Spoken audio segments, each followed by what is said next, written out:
So in this series about love, we've looked at conditional versus unconditional love. In the previous video, we went over the many different positive values of what I believe constitute a loving relationship, whether that's for family, for friends, or romantic, intimate partners. Today we're going to be looking at some short, loose definitions of love, a little bit of an explanation, and then cracking into the anti- and vacuous values of love. Bear in mind, this is still a work in progress. So in the future, I may update a lot of this, but I still think it's very valuable to go through this process and to really analyze it all and look at it very deeply and consider things from multiple perspectives. So one of my working definitions of love at the moment is that love is the feeling that comes from a history of mutual, equitable treatment. So equitable in the form of the golden rule of equity that I have coined, which means to treat others as you wish to be treated. So love is a feeling that results from a history, so a time period, experiences over time, that's a relation between two living beings treating each other equitably, mutual reciprocated positive values. And I think that is what love is, or could be. That is the positive definition or model of love. Another way to frame it is that love is the feeling of fondness, an intense feeling of fondness, combined with a reciprocation of the positive values, as explained in the prior video, over a history. One more way to say it is love is shared values over a period of time, resulting in a positive feeling. So the positive feeling is always last. The feeling comes from reasons, it comes from experiences. There needs to be something there for there to be any kind of love. Even if people talk about love at first sight and they see a woman, they go, oh my goodness, I love her on first sight. You've still got some kind of reasons there at least. You've got a history in your mind at the bare minimum. I don't think you can really have love at first sight, but I'm trying to argue in their point of view, their favor, where they know what they like, what they're into, what they're not into. They see this girl, they hear her speak, and they instantly are attracted to some of her values, which are just on the surface, beauty. I would really say that's lust, that's not love, because you need to have those shared values. Trust, honesty, attention, comfort, trying, all of those over a period of time. It can't just be one night and then you're like, I totally love this person. I think that is lust or attachment, and it's irrational and not a good place to be in, because love can be very dangerous, or the wrong types of love. Love is the tool or the emotion, when used incorrectly, can be absolutely devastating. It can be the world's greatest, most deadly weapon. You think the atom bomb is powerful. Why do you think that was built? The love of science, the love of one's country, the love of doing what one perceived to be right. That could be for an AI that destroys the world, or some kind of mirror life virus that gets spread throughout the world, and all these evil things are done in the name of love. So love can be a useful tool. There can be some benefit to it. Some, because I don't think it's as great as everyone hypes it up to be. Sure, it can be important, but what would you prefer, to be in love or to be happy? That's if you can say you could even have love without being happy, which you probably can't. So you probably can't have love without happiness. That's my perspective. But in love with someone but not happy, or happy being alone, well, I would definitely choose happy being alone. Ideally, you want both. Loving relationships and being happy alone, being happy with them, add it all in. Because I think love always must be relational. It's between two living beings, even if that's man and dog or man and lizard. I met a guy the other day who had a bearded dragon, and that thing was very cool. Like, no wonder the Game of Thrones, you can see where they copied their design from all the little horns and the colors and the fierce look. Man and pet, or friendships, all sorts of relations. I don't think you can really have love for a car, love for a laptop. You may say you love those things, but what you really mean is you really like it and there's great appreciation for it and it's very useful to you. It has a lot of positive utility, but because it can't love you back, it's an inanimate, unthinking, unconscious, soulless, spiritless device. It's not true love the same way that you get with life. A relationship between life and life, soul and spirit, soul and spirit. That's what I think proper true love really is. It's relational. And there is an argument, can you love yourself? I'm still working on that because on one hand it seems ridiculous, like you are yourself. Why are you loving yourself? There's no need to love yourself. You are you. Why love you? You love other people. That's what makes sense. But then there's another way you can look at it, is that we kind of do all have multiple personalities. There's all these different aspects of us, different emotions, thoughts and feelings and perspectives. And there is also like the ultimate you, the free will conscious part of you that needs to be the rational arbitrator in decisions, make the appropriate choices at the right times. And you could say you love the unity of who you are, all these individual pieces, your past, present and future. So you could say you love yourself like that way and it's a relationship with yourself. So I understand both perspectives. Still thinking on that. And I think love always needs a cause. Like what is the cause? Love is the effect. Love is the feeling after a set of actions, of behaviors, of treatment, of how you treat someone else because of your principles and how they treat you because of their principles and virtues and values. If you feel loved by your parents, it's because they took a set of actions that showed you they care. If your parents were just beating you up every day, well, they're not providing an appropriate cause for you to feel the effect of love. And it's sad to see in some domestic violent relationships where there might be the man beating up the woman and it appears that she still loves him and still stays with him, and that's where I'd argue that's not actually love. You could call that attachment. And I'll get into more detail a bit later, my basic understanding of what attachment is. So you need to be figuring out what is the cause. What causes me? What is the other person doing to me to make me feel the effect of love? Is it because they think of me, they're kind, they're generous, they're polite, they're respectful, they're interested in me, they care, they trust me, they pay attention, they focus on my words. We have all these commonalities, we're compatible. Like what is it that they're doing to me that makes me feel love for them? And vice versa. How do I treat them that makes them love me? And I bring logic into love because I think a love without logic is always going to end in devastation.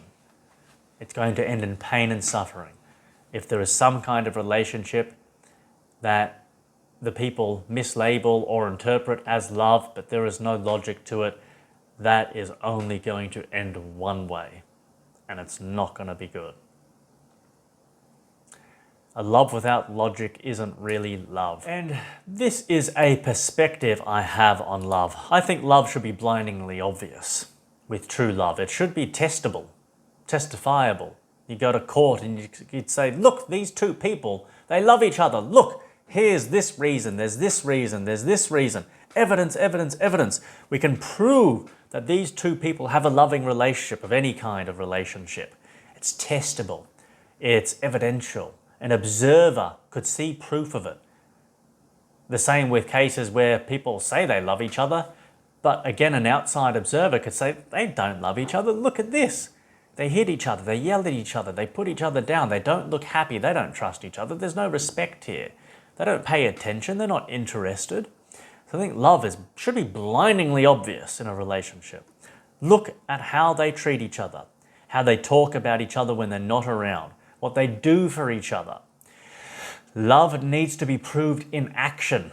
You don't need to go asking and telling the other person, prove your love to me. It should just be easily observable from the way you behave and the way they behave. It shouldn't really be in doubt or in question if it's a strong, rational type of love. It's not just a feeling. When people say love is just a feeling, that is very degrading of the whole concept of love. No, it's extremely intellectual, as it should be. The feeling is just a secondary or tertiary quality. There needs to be all these intellectual judgments on someone about why they should be loved, the way you treat them, the way they treat you. There's all these intellectual things which must be ticked for it to be rational, for it to be healthy, for it to be long-lasting, to be profitable, not to cause pain and sacrifice and hurt, for it to be a healthy love and not to be unhealthy. It needs to be very intellectual and logical to be a good thing. It's not just a feeling that you can't explain. Someone asks you, why do you love them? I don't know, it's just a feeling. That's not going to go anywhere good. That is just so unconscious. Love is a set of behaviors and actions and experiences over a period of time that result in that feeling. Love is the end result of a mutually equitable relationship where you both treat each other the way you wish to be treated, or the way you know they want to be treated. Even a little bit of a different way to view it. So love isn't something you believe. You're like, can I believe that this person loves me when they say it? It should be something you know, because you can look at the facts. Are they showing the interest? Are they showing trust? Are they showing respect, compatibility, etc.? Go through all those positive values. You go, I don't need to believe this. I can know it. You don't want to be doubting, oh, I hear them say the words, but is it really? If you need to be saying that, well, it sounds like there's a problem. Because it's either true or false. Like, if someone loves you or they don't, it's a fact. There could be gradients of that love, how much someone loves you, because maybe that could just keep on going. You build relationships, friends, family, partners, and the love just keeps getting more and more and more and more, perhaps. But I think if you do, either you do or you don't. The light is on or it's off. But open to being corrected about that. But continuing on as if it was a fact, and facts can be proven, backed up by references which are reasons. And if someone can't be bothered to prove that they love you, then they don't love you. Their proof comes in their actions, the way they treat you. Because I don't care what someone says. If they say, I love you, I really do feel love for you, but they're not acting it out, it's absolutely irrelevant, inconsequential, meaningless, pointless, void, vacuous, empty of substance. I love you, I really do. Where's the proof? Where's the evidence? Where are the facts that back this up? Show me the reasons. I see no reason to believe you, if that's the case. But true love should never be like that. You should just know. Because if you don't act it out, you don't actually feel it. If you say, I love you, but you're not acting out all those positive values, what it really means to love someone, you don't actually feel it. You might be feeling something, but it's probably not love. Because if you did feel it genuinely, you couldn't help but do anything but act it out. A way to look at it is if you really do feel love for someone, in a way you can't help but do particular things. So like to help them, to be interested, to talk to them, to be reliable and trustworthy. It's just like if you feel an overwhelming sense of inspiration to create something, whether you're an artist or a builder or a writer, poet, whatever it is, and you feel that, you're like, oh, I have to do something, I have to write it out, I have to make a video, I have to paint something. Because if you weren't feeling that overwhelming inspiration, well, then you wouldn't be doing it. But if you are, then what you're saying and doing is matching up with your feelings. But if you're saying, I love you, but you're not acting it out, you're not actually feeling that. You're either lying or mislabeling your feelings. Something I'd also like to figure out is what's the minimum requirement for love? But, that's outside the scope of this video. That would be a difficult thing. Like, what's the minimum requirement for love? And that may vary, may depend on people's standards. So again, my loose working definition is that love is the feeling that comes from a history of mutual equitable treatment. I like that one so far. If you've got a different definition of love, I'd love to hear it. Put it in the comments below. So with vacuous and anti-values, they can be considered, these negative values, as irrational, unhealthy, or pseudo forms of love, a fake kind of love. And what we'll be going over today is attachment, obligation, conditioning, selfless and unconditional, sacrificial, altruistic, like heavenly rewards and God appeasement, hormonal instincts and biological programming, relational titles, defaulting to history, references that aren't reasons. And let's begin. First off with attachment, I think it's the right place to start. If you're familiar with Star Wars and the story of Darth Vader and Padme, it's one of the most famous examples of attachment in fictional literature, I believe. Darth Vader. That's not true love. Attachment is obsession. It's control. It's not viewing the other person as a subject anymore, but an object, something to be objectified, controlled, owned. And I mean, in a way, there can be a nice way where you both look at each other as each other's property. You say, I belong to you, you belong to me. That's a romantic thing. But it's done more as a playful metaphor. It's not serious. You could view it as a sexual kink or just a lovey-dovey metaphor. But you don't actually view each other as each other's property. You understand as a primary quality you are your own unique, individual, sovereign, spiritual beings, and you've decided to connect on a romantic level. But in attachment, one partner, or maybe both of them, will actually view the other person as an object. A lot of the time this happens with men and women, the way men treat women, especially if the man is more physically powerful or just has overall power in the relationship and has power issues and they're insecure. They have a lot of trauma that they don't know how to deal with, and they need to feel powerful by controlling something else.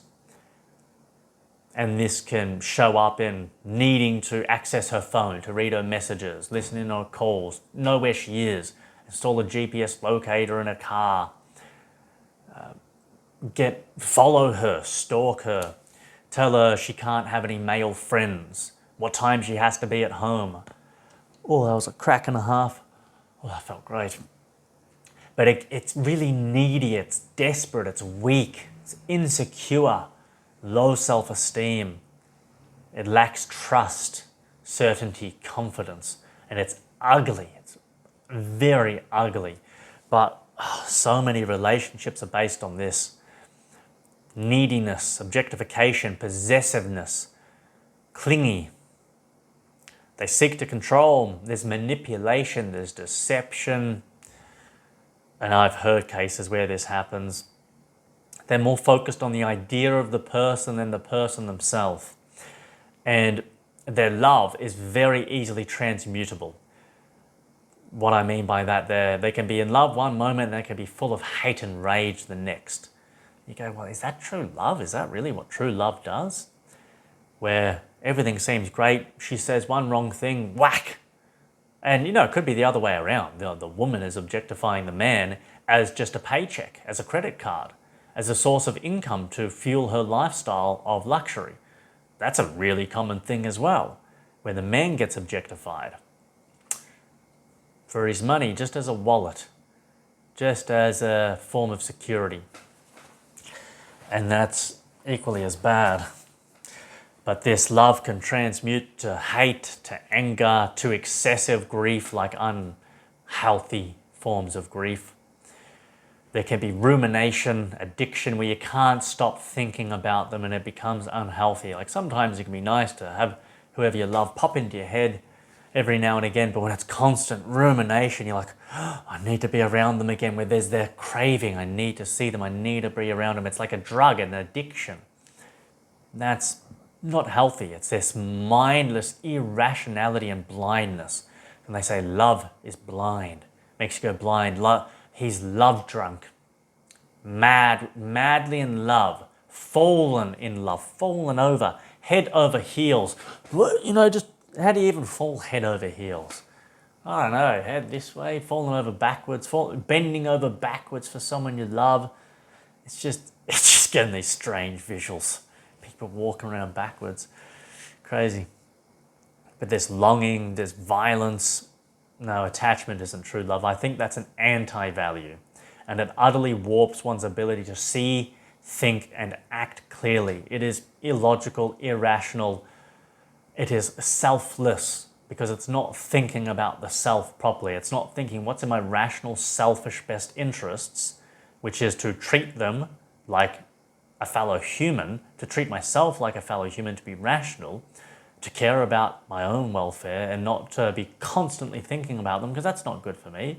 And your partner isn't going to want that either as well, because you're not going to be on the top of your game if you're constantly thinking about them and you're distracted, you can't focus on your work, your mission, your purpose, your career, whatever else it is. It's not attractive, it's not healthy, it's a destructive force which causes harm to both parties.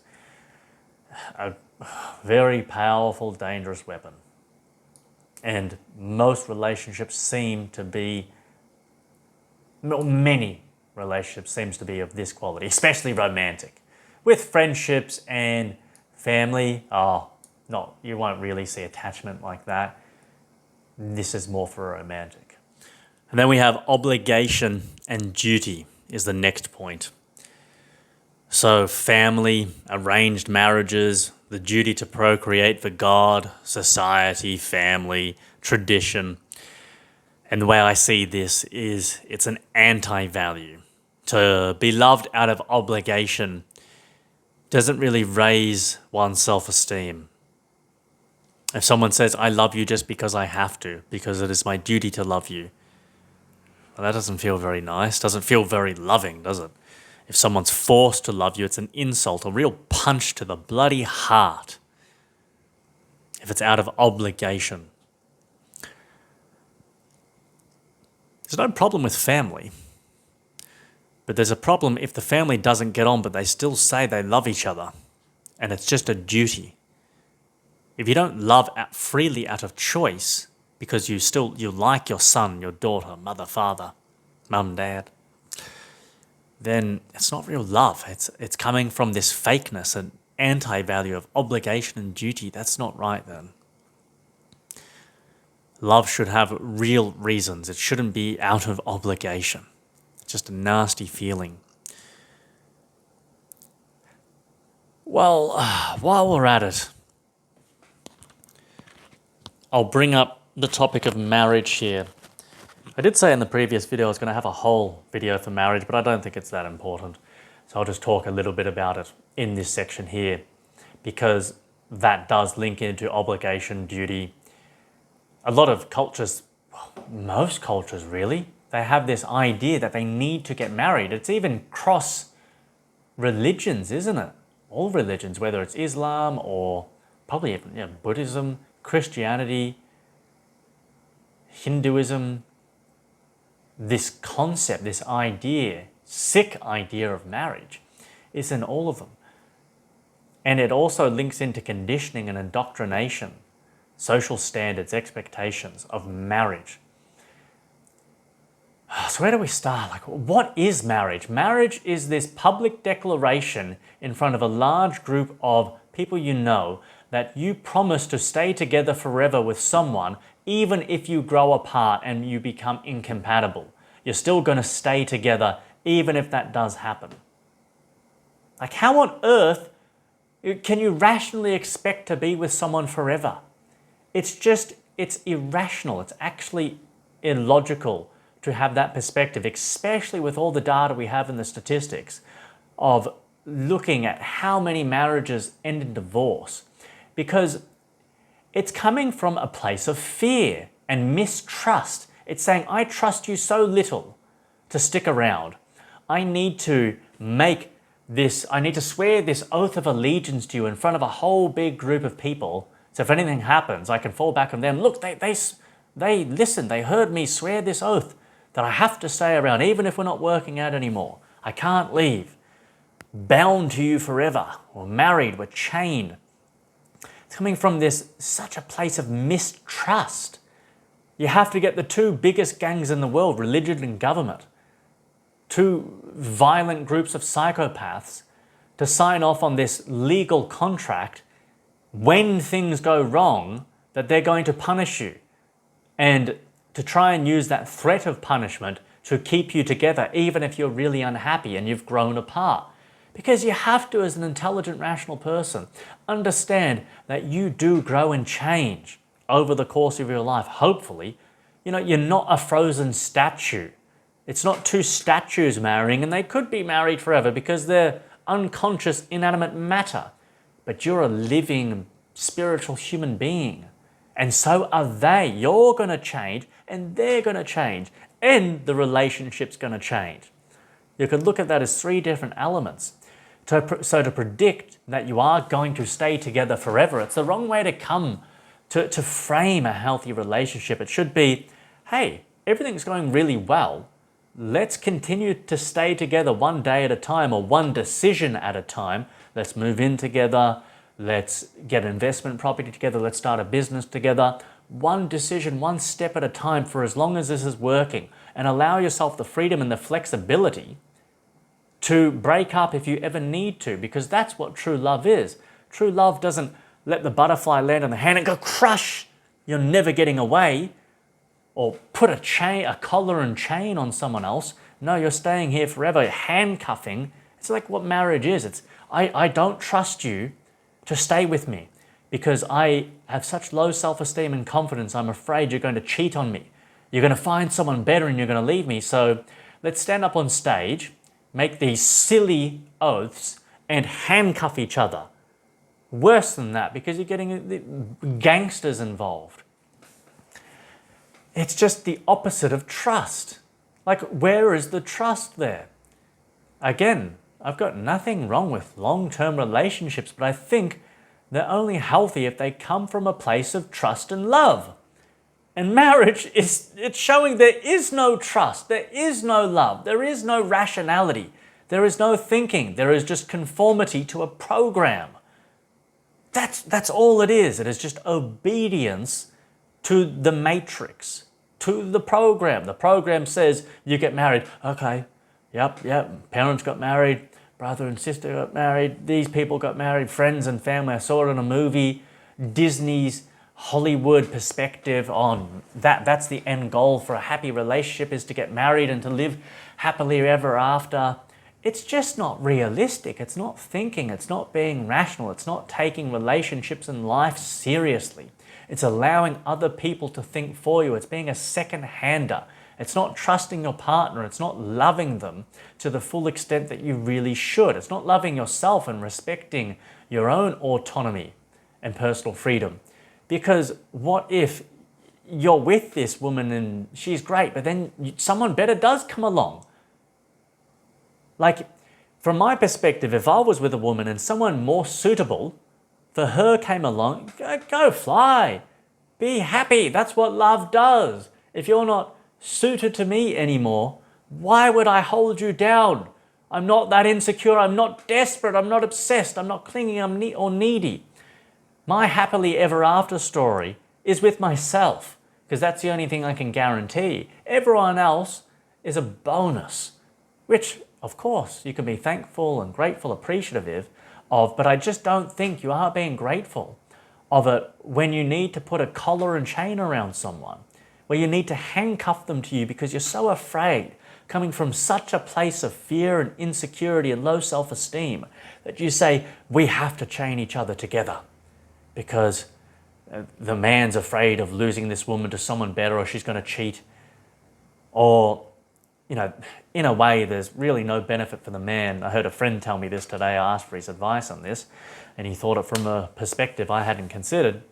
And he said, well, maybe there is a lot of benefit for a woman, because she gets financial security. If she wants to be a stay-at-home mum, she's getting a paycheck. She is having security through finances, so it can be a benefit for her. But that's not love. That's like a proper business decision. That's not using loving relationships as a metaphor for business, or using business as a metaphor for loving relationships. That's looking at it seriously. That's objectification. It's getting into an employer-employee contract that it's just not true love because it's under false pretenses. It's meant to be not that. It's not meant to be a business thing, but it's acting as if, because she knows when I break up with him, it's more of a when than if. But even if you don't want to be that extreme, you say, if I break up with him, I'm going to take half his stuff because now I have the legal right because we signed this legal document. And that's the way most of it goes, because how often is the man taking half of the woman's stuff? Sometimes it can happen, but in the majority of time, let's be real. Well, it doesn't really matter who's getting exploited here. The fact is there's exploitation. It doesn't matter if the man's exploiting the woman's exploiting the man. It's just that's not true love. You don't do that. You don't need to sign a legal contract with these big gangsters who are going to keep you together through fear of punishment. And I wrote down a little line I want to read out. Well, if we grow apart, which is extremely likely, let's stay together. And if we absolutely can't bear it, then the divorce comes. Let's get lawyers involved and spend a fortune sorting out our immature childish issues. Because grown-ups would be in a relationship and they say, hey, this is not working. Well, we could still be friends if you want to be friends. If you don't want to be friends, okay, I've got your stuff at my place. Like, let's exchange keys and do all that grown-up stuff, but we don't need to get all these external parties involved. Hire lawyers, spend a fortune, 2 years, having all these external arbitrators solve our little disputes.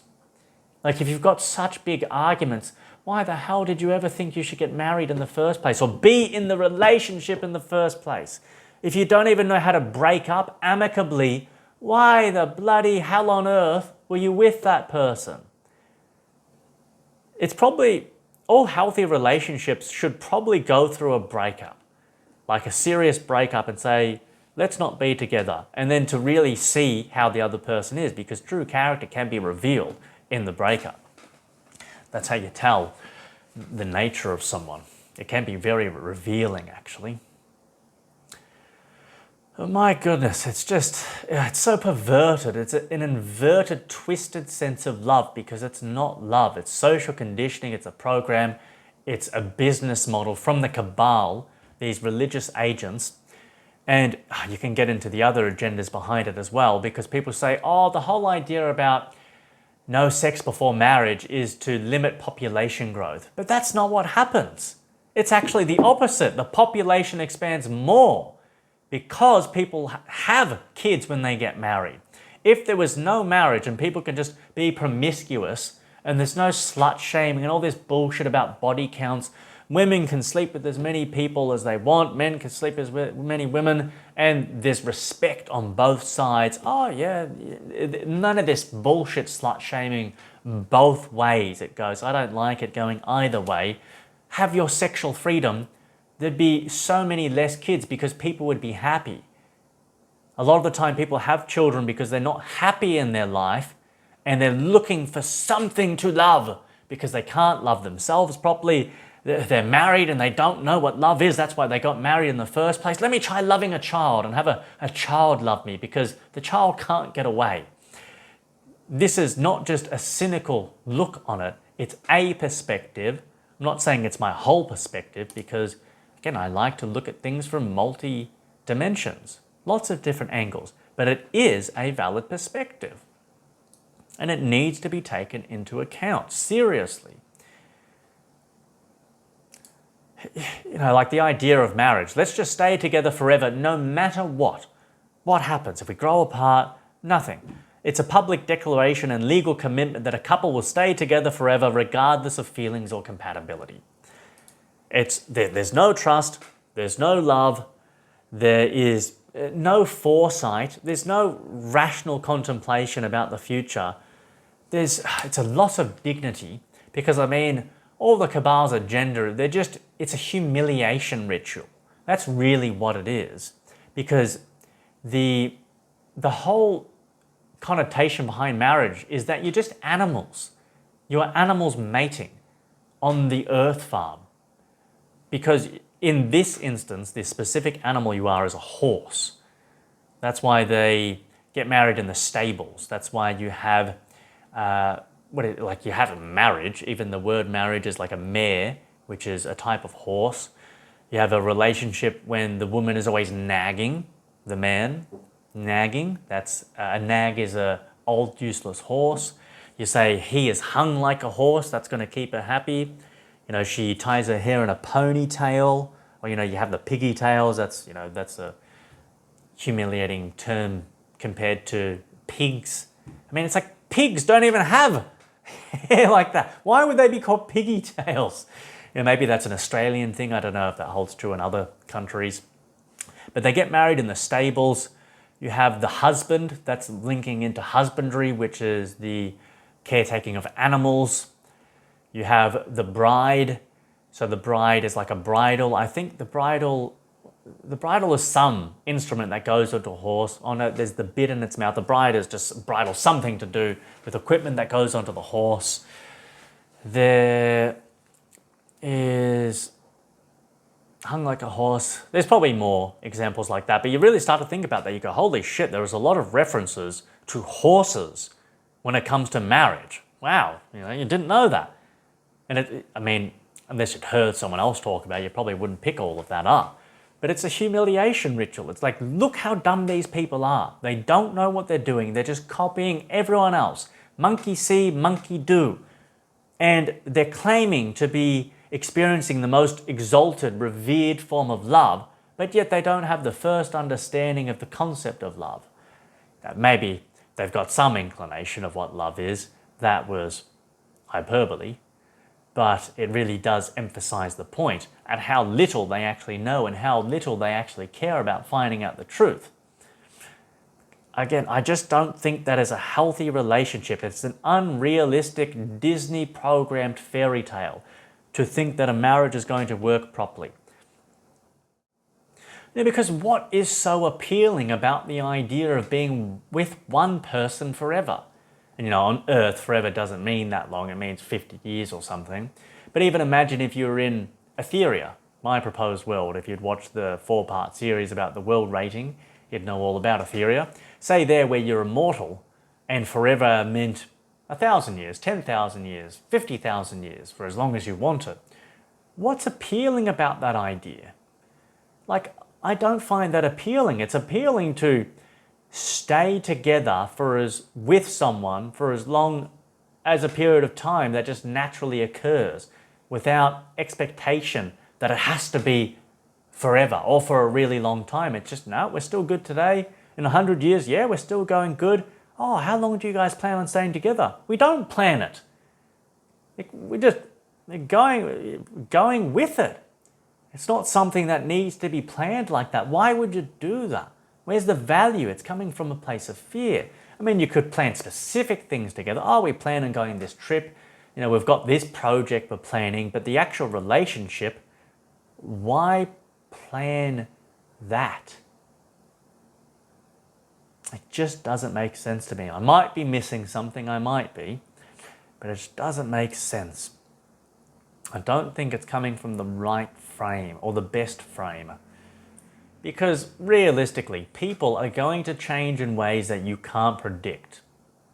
When we look at the objective nature of people do drift apart. That's natural, and that's okay. You might be happy with someone for 100 years, or 10 years, or 1 year. And then you grow apart, you're like, hey, let's just be friends, or that didn't work out at all. That's okay, let's part amicably. And then you find someone new who is better suited to be your current partner for another period of time. And then maybe you stay together for 10 years, 50 years, 100 years, 1,000 years, whatever it is. But then you're like, I want to change now. That was great, but I want something different now. I just think the idea of forever marriage is just, it's unreasonable. It's not really thinking this through. My approach, be together for as long as it's benefiting both of you. No need for a public declaration or legal documents, legal binding or physical binding. If you really want to have some kind of ceremony to say you're serious about each other, okay, leave out the legal aspects of it. If you're going to make a declaration, don't say we're going to be together forever. say, well, I don't know, that's subjective. I just wouldn't, I'd frame it differently.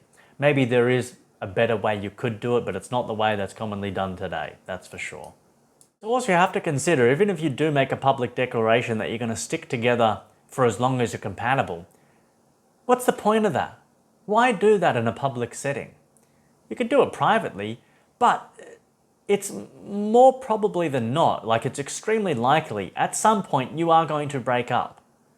And then, at some point you're going to be unhappy in the relationship and you want to change. And that's fine, that's normal. There's nothing wrong with that. That's okay. And there's nothing wrong if you never grow apart, if you do want to stay together for 10,000 years. Okay, if that actually works for you, actually do it. That's okay, that's fine too. Perfect, great. Looking at it objectively, most of the time it's just not going to happen like that. You will grow apart. And if you've got that public declaration in the back of your mind, there's going to be shame, and then it's going to make it more difficult to actually break up and become happy again. Because if you're at the point where you want to break up, you're obviously unhappy because you've drifted and you're incompatible to be in that form of relationship still. I do like to hear those stories where husband and wife break up and then they still remain great friends after. That's nice. That's really good. I do like that. Because that shows they had a real, that shows a much stronger connection. There was like a real love there. A real love. They could take the sex out, because that's the biggest difference between a friendship and a romantic partnership is the sex. They could take that out and spend less time with each other and still have a loving relationship, a friendship. Well, okay, it's showing that they're a lot more serious now, I think. But it is also understandable if they don't want to be around each other. Well, is it? Is it? Why wouldn't you want to be around them? I mean, if you are the one that gets broken up with because your partner has drifted, they've changed but you haven't, and you don't want to break up, okay, that is understandable. But if you both have a change of heart or a change of mind, you grow apart and it's amicable, why not still be friends at that point? You don't have to see each other all the time, once a year, or just keep in some kind of contact, because if you loved each other enough to be together, live together for months or years or decades, and then, nah, I'm done with that person, that's showing it wasn't true love. It was like attachment or something, because it was so easily transmutable to hate or anger or dislike. So, I mean, I know it can get complex and it's context dependent. But, all right. Really, really think those things through. Think those things through. Don't just do what everyone else does. Don't be a monkey. Monkey see, monkey do. Spend time thinking about these concepts because they're huge and they can have such a dramatic impact on your life. And if you are someone that I know when you're already married and you're watching this, I should have put a disclaimer earlier. Whoops, the disclaimer's afterwards. Because yeah, sure, that's going to upset a lot of people. But if it's upsetting you, you really need to ask why. Why is that upsetting you? Maybe it doesn't upset anyone. Maybe it doesn't. Maybe it does. But if it does, ask why. Disclaimer at the end, warning. Don't watch that marriage part. You're easily offended. Skip what you just watched prior. Okay, the next point is conditioning and indoctrination, which is similar to obligation and duty. And what I've been saying, marriage would be a perfect one of just social conditioning, of things to do, societal expectations. And again, family can be as well, you have to love your family because they're your family. It's that doesn't make sense. That's not a reason to love your family. It's just repeating the same thing. It's like a self-referential statement. What is family? Family is family. You have to love your family because they're family. What? No. You don't love your family because of that. You love your family because of the history and the good times you've had with them and all the other reasons on how they treat you and their reliability, their stability, their predictability, their respect for you, their accountability, their responsibility, all these lots of abilities that have utility, positive utility to a loving relationship.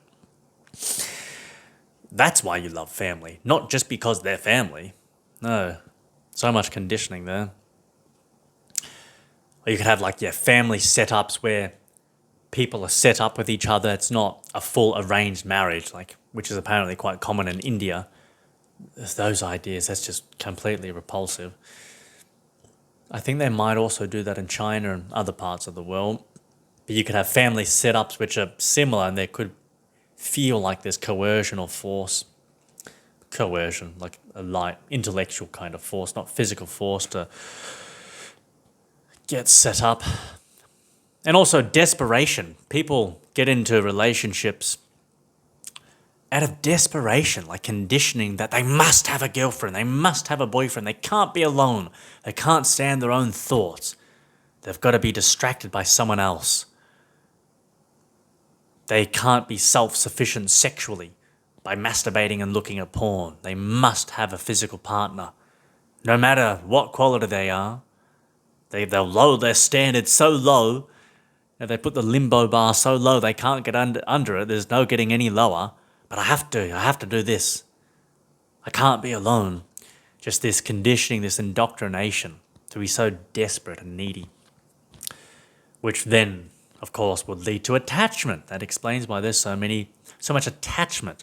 But so much attachment, so little love. And it's an anti-value. An anti-value means the opposite of value. It's not, a value is something which adds, which you profit from. You're gaining value from. Whereas these are anti-values, mean it's taking value away. If you're obsessed, if you're attached, if it's out of duty and obligation, it detracts value from the relationship. If you're in a relationship and you ask, why do you love me?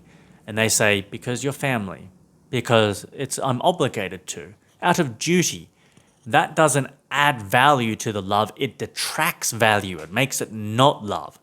Where if you ask someone, why do you love me? And they say, I love your mind, the way you think, your attitudes, the way you touch me, the way you think, like the way you bring flowers home, that's gay. Okay. The way you cook dinner for me, the way you look at me in the eyes and listen and you nod and you understand and you help. Oh, okay, that's why you love me. All right, they're reasons. They're valid reasons, understandable, justifiable, accurately, objectively judged reasons. They're not just references without reasons, which we'll get into, which is pretty self-explanatory. Reference without reasons. Your family, it's a reference without a reason. It's not a reason for why you love me. Duty, obligation. This was an arranged marriage, that's why I love you. Or I can't live without you. Oh, we'll come to that a bit later. So to be loved only because another is brainwashed, weak, and desperate is an insult. That's what conditioning and indoctrination is. When people don't really think it through, and if someone really can't write a paragraph, or depending on the type of love it is, maybe they could write a short book or something about why they love you. If they can't do that, is it really love?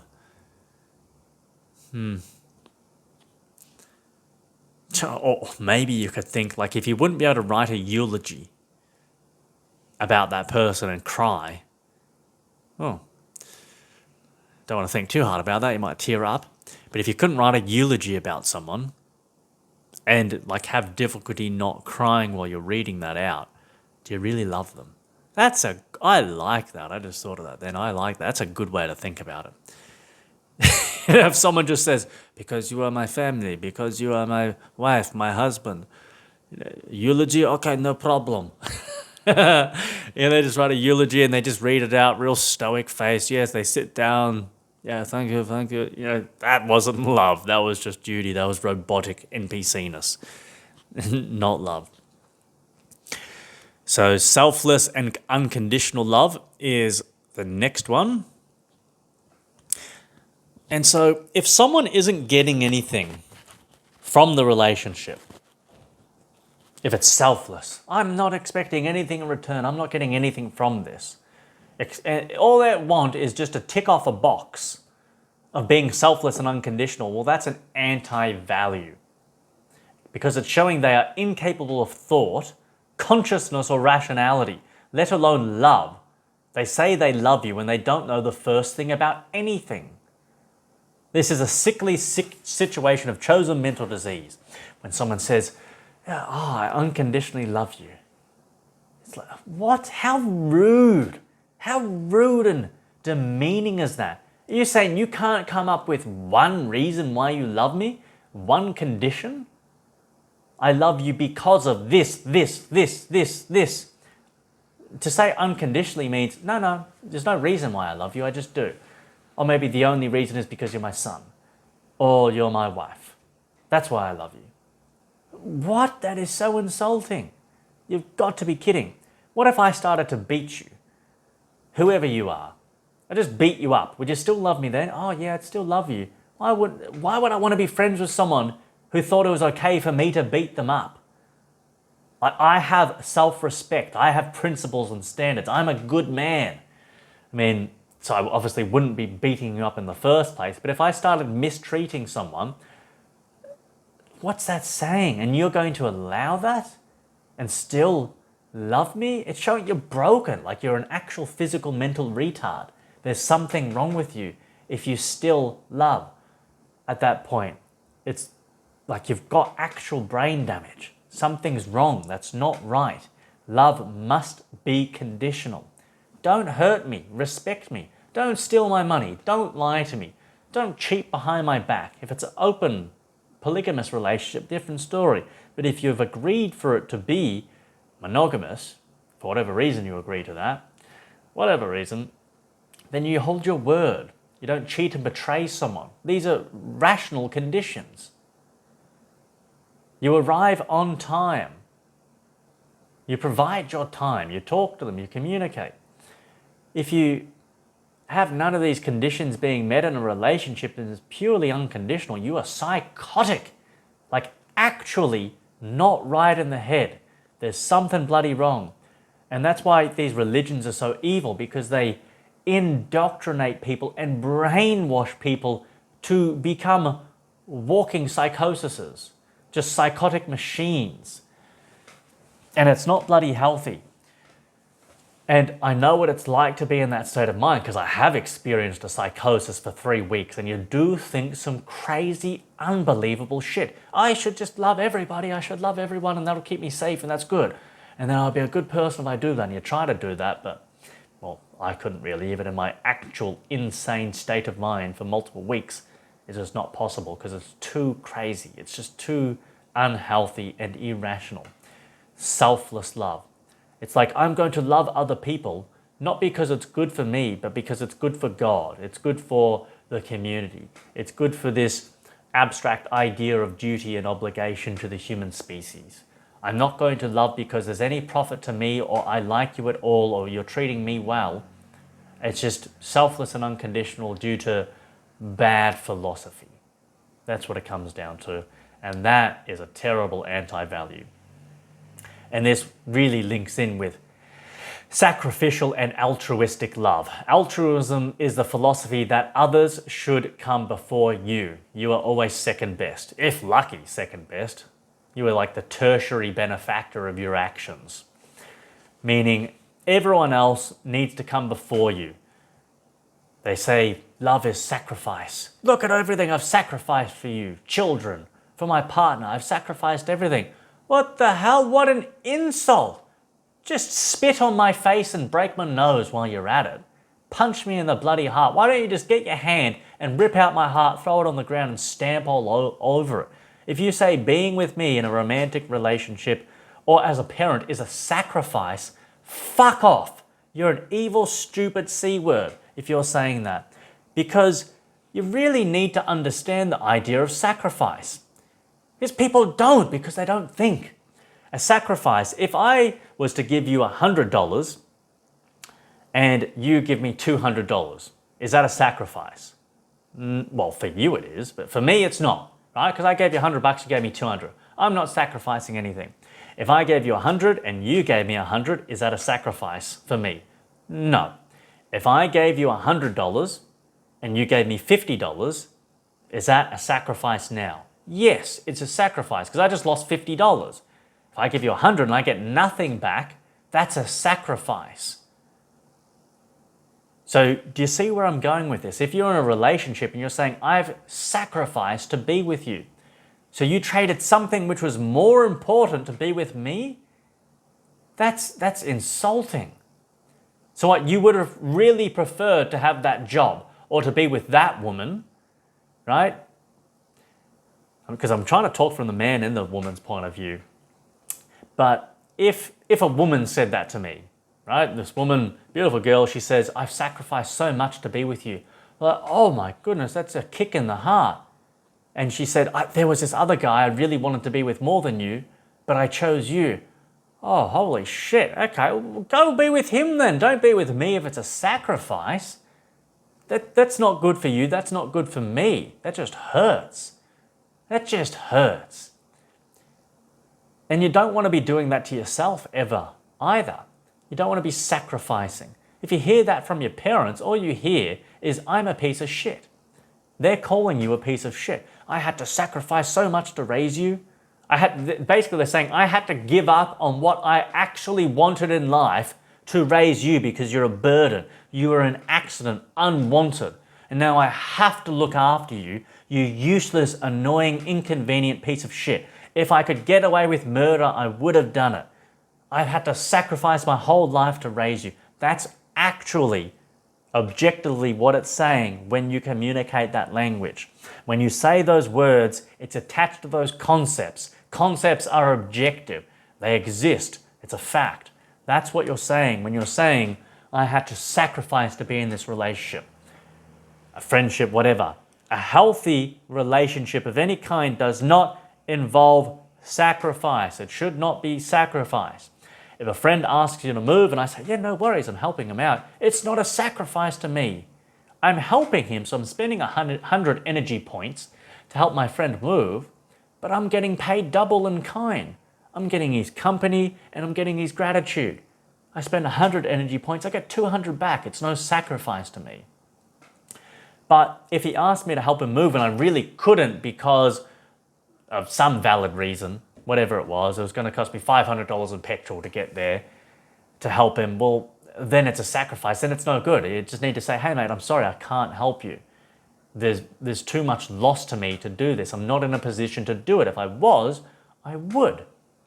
If you're in a different country, whatever it is. So love is not sacrifice. If someone is expecting you to sacrifice for them, get the bloody hell away from them as fast as you possibly can. Because they're just going to act like a dog on the bone. Get every scrap of meat off there, then once there's nothing left, cast the bone aside. Bury it. Get rid of it. Throw it in the bin.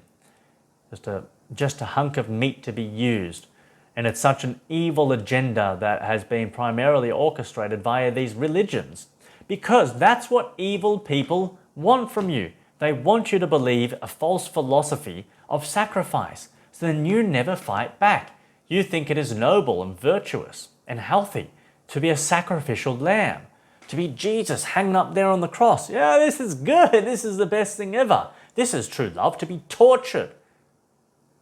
To be tortured. And that's what they need to do when you get into the deeper aspects of reality with the matrix, reincarnation, soul trap, the purpose behind the creation of this world, these deeper theories. Even if you forget all that and you just want to look at government and whatnot, paying your taxes is good because it's a sacrifice. You're being sacrificed. Half of your income is being sacrificed. It's being stolen. It's being robbed. You are being cut to pieces. You are being attacked intellectually, physically, financially by these evil parasitic hyenas, by these monstrous demonic creatures. And it's so much easier to feast on you when you believe this incoherent nonsense that sacrifice is a virtue, when it is the complete opposite, 180 direction. It is a vice, a deadly, deadly vice. People say, oh, I jumped in front of my partner. If someone was going to shoot her, I'd jump in front of the bullet to save her. That's not a sacrifice. If you value her life more than yours and you're willing to protect her, and let's say the gunman's only got one bullet and then he's going to walk away after that, you dying for her isn't a sacrifice. A sacrifice is exchanging a higher value for a lower value. But if you value her life more than yours, if you couldn't live with yourself, if you allowed her to be shot and killed in front of your eyes when you could have done something to stop it, That's the sacrifice if you didn't jump in front of the bullet. But by sticking to your principles, if that was your principle, to do that, to die for her, then it's not a sacrifice. No. I mean, ideally, you wouldn't want to do that because after the gunman shoots, he's going to shoot you and you're going to die, then you're not going to be able to protect her and he's just going to, you'll probably rape her and then shoot her. So it's like, hypothetical situation, but it could happen. Don't do that. Jumping in front of the bullet is never the right idea. You might just want to push her out of the way. That's better thinking. True love thinks. It's not just this mindless automaton that just feels just from the heart with no mind. That's not love. It's just untamed, animalistic emotion. That's not at the level of being human yet. The heart must be tempered by the mind, and really the heart is just a metaphor for feelings, really, and feelings come from your value judgment, so it's all intellect, really, at the end of the day. Which is fine, that's good. Altruism is the philosophy of selflessness and sacrifice. That's what altruism is, so they are definitely anti-values. And one of the worst ways I'd ever heard it phrased, Jesus couldn't even have done it this badly. He'd be heel kicking himself in the nuts if he'd heard this. Perhaps I will screen record and pop it in. But to summarize, this man on a channel which I like, actually, he's got some good content, but this video was so bad. He said, love is the exaltation of humiliation in defeat. I was like, whoa, that is pure evil. Like, yeah, Jesus is standing there just heel kicking himself in the nuts going, why didn't I think of that? He's just pulling at his hair. Like, that is such a good, powerful, evil line. That is such a malevolence. I've never heard so much malevolence in like 3 words. One sentence. Love is exaltation in humiliated defeat. 6 words. That's like the most evil you can ever get in 6 words. Love is the exaltation of humiliation and defeat. No, that's the absolute opposite of love. Love is the harmonization of a victorious friendship. Oh, I like that. Yeah, that's a nice way to put it. I'm going to write that down.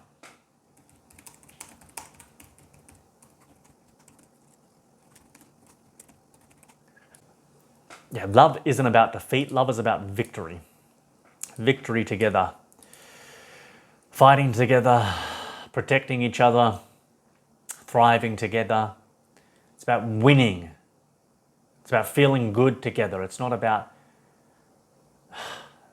negativity and defeat. Sure, you can have some of those negative moments that can define the overall relationship, but if there's no victory, there's no real love.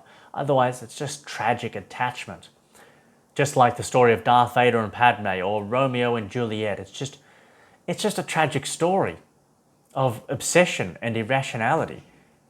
Like what in Romeo and Juliet, one of the most famous love stories, and it's got nothing to do with love. Nothing at all to do with love. It's just obsession, animalistic, uncontrolled, immature, out of control, wild, chaotic feelings with no taming of the rational mind.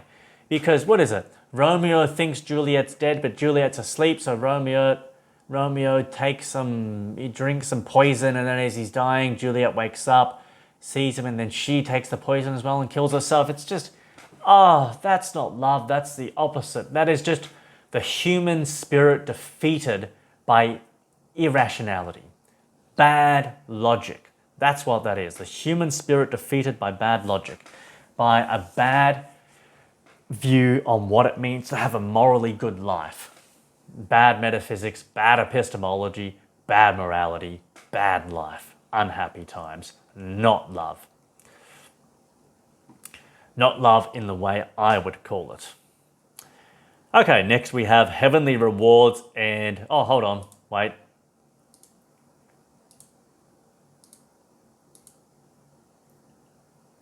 One more thing I'll touch on that I've written down here about sacrifice being an anti-value. It's basically saying that it translates as, you are less valuable than my work or my life, that I had to sacrifice to have a relationship with you. I had to give away something I wanted more to be with something that I value less. You. I value you less than whatever those other things I actually wanted more. That's why you are the sacrifice. You are the $50 when I had the $100. You are the zero when I had the 100. It's a great offense of how little they regard your worth. It's a denigration of your value and their own. It's showing they don't value themselves. Sacrificial love is not love. It's delusional, psychotic self-mutilation. And an attack on you as well. Awful, evil stuff. But in a way, if you want to know really what love is, you got to know what it's not. That is the hellish type of love. That's not love. So if you want to know what love is, you need to see what it's not. Next is heavenly rewards and God appeasement, or the appeasement of God. People proclaim love in the spiritual community, New Age, Christianity, whatever. I love everyone. And they're just saying this bullshit because they just want entry into heaven.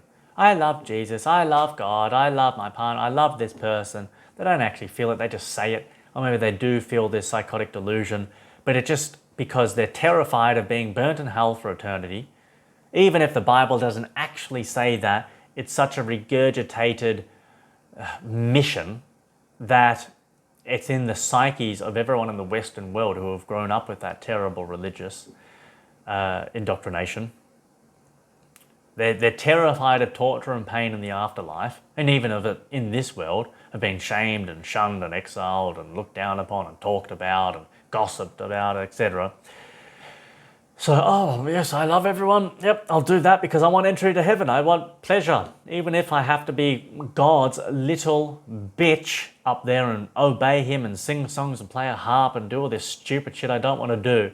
At least it's not being crucified and burnt in hell every day forever.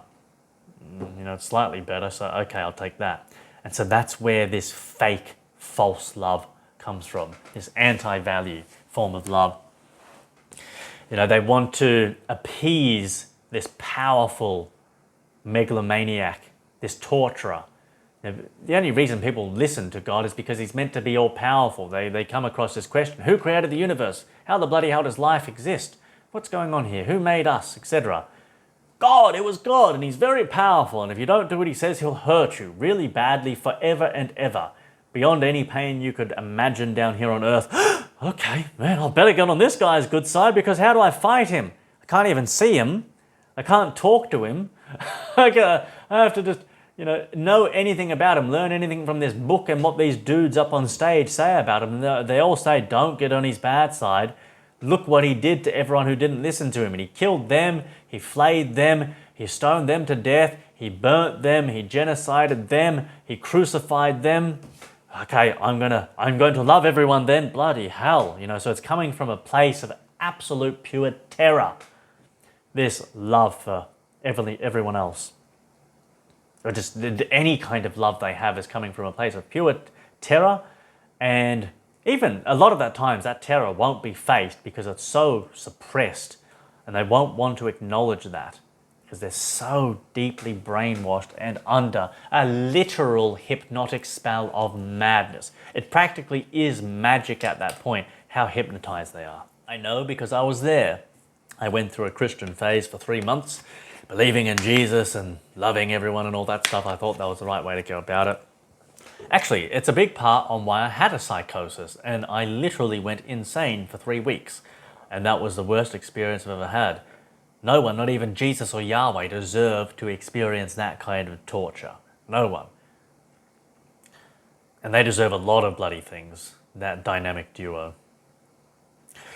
So, yeah, it's definitely an anti-value. The idea of only loving people to have a heavenly reward or to avoid eternal damnation and suffering, to appease a powerful being that dictates your future and has complete and utter control over your life and destiny and experience, etc. That's a complete anti-value. That's not love.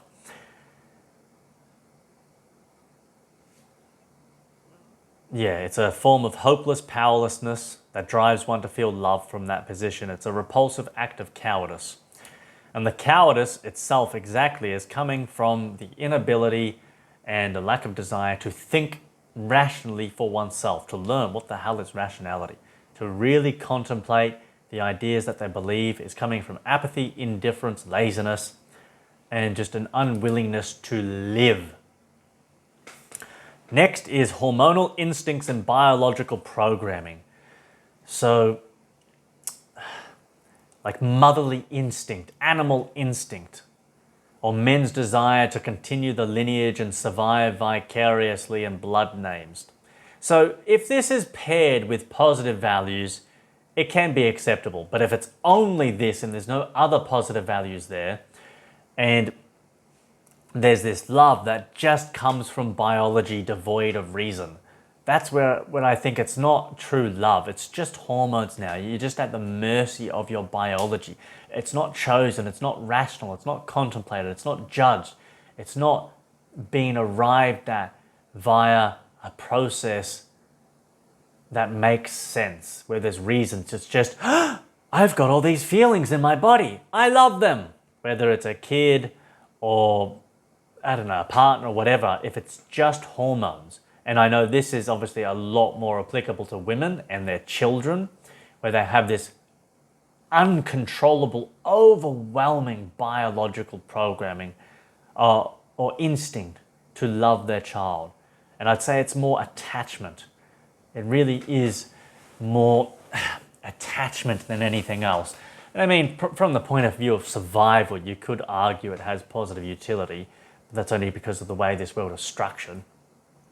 That the woman feels this, so then she doesn't desert the baby because it can't survive by itself. So if she feels this overwhelming sensation to care for it, then she will care for it, and then it will grow up to be older, to look after itself, and then to do the same thing, just to reproduce and make more babies, and more babies, survival of the species for the sake of survival of the species, like a cancer growing for the sake of there to be more cancer, essentially. That's one way you can look at it. But if there is the motherly instinct combined with an appreciation of the son or daughter for who they actually are, for what makes them them. Take away the fact that they're your son or your daughter and actually value them for who they are, who they're becoming, their actual characteristics. Like, forget about their title and their relation to you and that you gave birth to them. I don't view that as true love. It's not. It's just hormones. Like, the true love comes from, okay, you can still have that, provided and only as long as there is those actual reasons for why the mother loves the son and daughter. And then, yeah, also with the men as well, but it's a lot less. It's a lot less of that hormonal impact. Men just want to have sex and just spread the seed, but a lot of the time it's not even thinking about wanting to have children. It's just, it's fun, that feels good. You know, it's just some biological programming there. But yes, you again say that's not proper love. It's just hormones.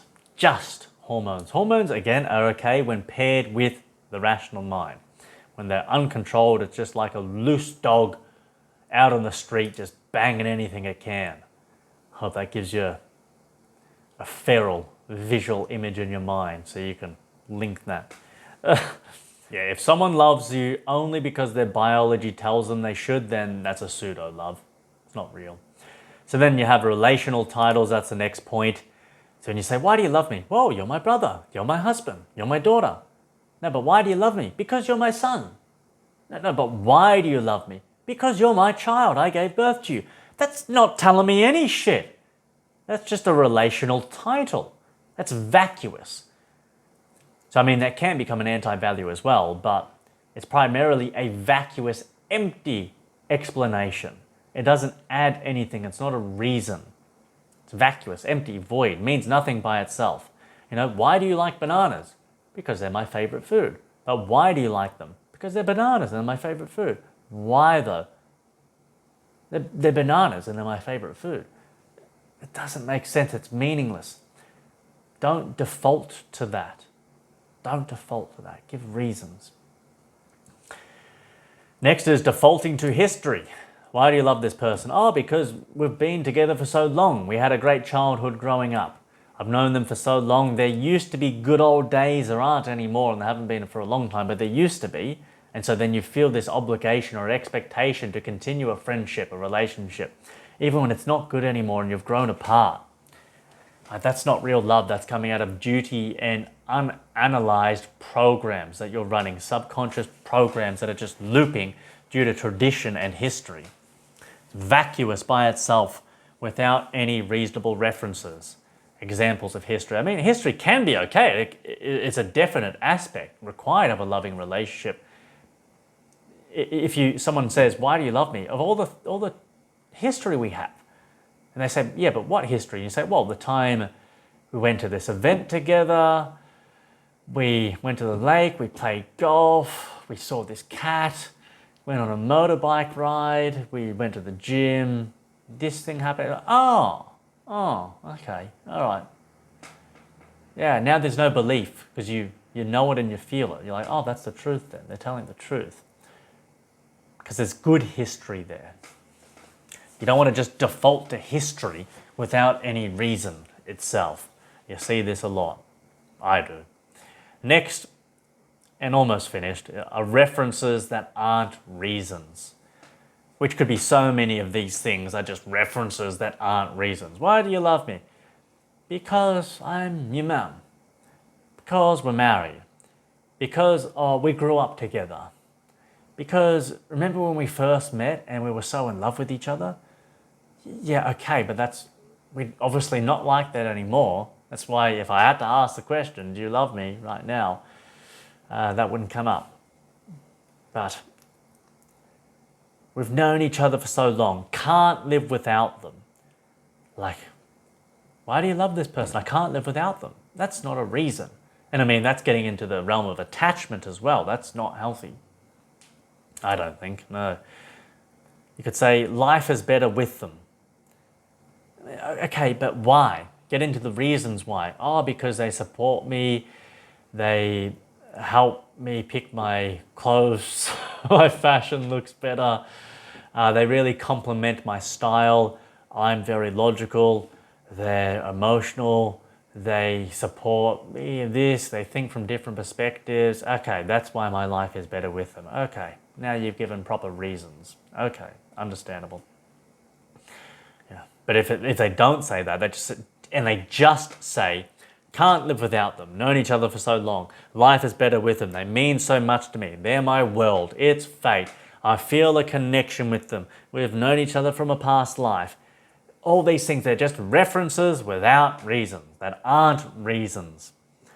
Vacuous, they're vacuous values. There's nothing actually there, it's devoid, unless you say that and then back it up with the reasons. And so the last one is kind of like an anti-value. When someone is showing you little to none of the actual positive values, but they say the words, I love you. And so it's kind of like it's hollowed repetition. You might say it's that hollowed repetition or a type of social conditioning that they have to say the words because of fear of reprimand. Maybe it's expected in the type of relationship you have that they have to say, I love you when hanging up on the phone or when walking away from each other. Oh, I love you. And it's just, there's no meaning behind it. If there's no meaning behind it. If they don't treat you well according to those positive values and they just say, you're like, why are you saying that? It's just hollow, vacuous. Social conditioning, fear of reprimand. It's like a vacuous anti-value, it can be. For someone to say they love you when they clearly don't, it's a false pretense and a disrespect. It's showing more than no care for you, but anti-care. They don't care about the truth, but fitting into a box. And this can be context dependent. Say you've been in a relationship romantically, it's been going well for a year, and then it's starting to drift apart, and you're like, oh, I love you. You're walking away and you're thinking, fuck, do I still actually love him? And you know, this might go on for a week or 2 weeks, and you're like, you know what, I actually don't. Now I need to bring it up. And it's like, okay, that context makes it okay, understandable. And then something happens to change the situation. But that's what I've got so far for the negative values of love, signs and symbols of love that aren't actually love, that are forms of anti-values and vacuous values, not real love. To recap, we went over attachment, obligation, conditioning, selfless, unconditional, sacrificial, altruistic, heavenly rewards, or fear of God. So many different societal expectations, hormonal instincts, biology, relational titles, defaulting to history, references aren't reasons, and like hollowed repetition and fear of reprimand. There's so many reasons, or so many different ways what you think is love that you have for someone else, or what someone else has for you, or someone else has for other people. It just isn't actually love. So the whole point of this series is to identify what the hell is love. It gets talked about so often, but so few people know what it is. Or some people only have a little bit, a small part of the puzzle. Let's put the puzzle together and figure out what it actually is. So that if it's good, which, as I'm saying, according to the positive values, is a good thing, live it, act it, do it, experience the benefits, profit from it, and don't do all the bad things. Simple. Really, when it comes down to it, do the good things, don't do the bad things. That's my simple message. I think that will be the end of the love series for now. The next videos will be about some other different topic I haven't considered yet at this point, but I will in the future. Hope you've enjoyed and got a ton of value of this. And this series will still be open, and in the far future, it will be added to. Probably. All right. I won't say I love you and leave you because I don't know you.